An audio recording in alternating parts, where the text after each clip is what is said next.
이번 추석 때는 그 어느 때보다 응급실 대란이 발생하지 않을까 우려하는 목소리가 상당히 높았는데요.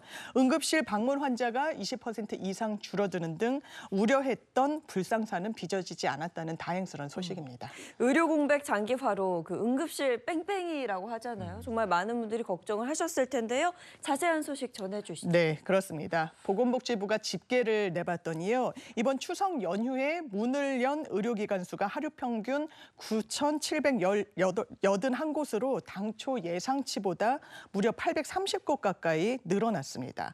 또 작년 같은 추석 연휴 기간보다 95%, 설 연휴 기간보다는 167% 이상 이렇게 문을 연 의료기관이 많았던 건데요.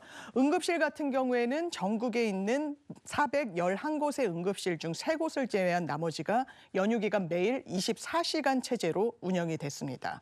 또 응급실 방문 환자도 크게 줄었습니다. 하루 평균 27,505명을 기록했는데 이건 작년 추석의 4만 명 선 또 올해 설의 3만 7천 명 정도보다 20% 이상이 줄어든 수치입니다.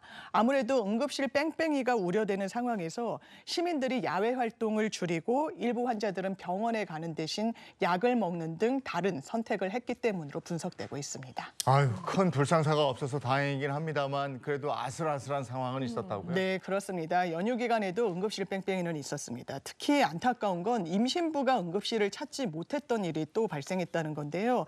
지난 14일 충북의 한 임신 25주차 여성은 양수가 터져서 구급차를 불렀는데 충북뿐만 아니라 서울, 인천, 경기, 전라 그리고 제주도까지 무려 75곳의 대학병원에서 치료를 거부당했습니다. 6시간이 지난 오후 5시 30분쯤에야 청주의 한 산부인과에서 겨우 치료를 받을 수 있었는데요. 이런 일은 이번뿐이 아니었습니다. 충남 논산에선 갈비뼈가 부러져 숨을 쉬기 어렵던 90대 여성이 병원 5곳에서 치료를 거절당해 결국에는 진료를 받는 걸 포기하는 일도 발생했습니다. 또 뇌경색 등 응급 환자나 병색이 짙어진 환자 일부는 상급병원에서 진료를 받는 것이 어려워 보이자 다른 지역 2차 병원으로 발길을 돌리기도 했습니다. 네, 우리 국민들 또 의료진 여러분들 또 관계되시는 분들의 노력 덕분에 그래도 잘 견뎌냈습니다.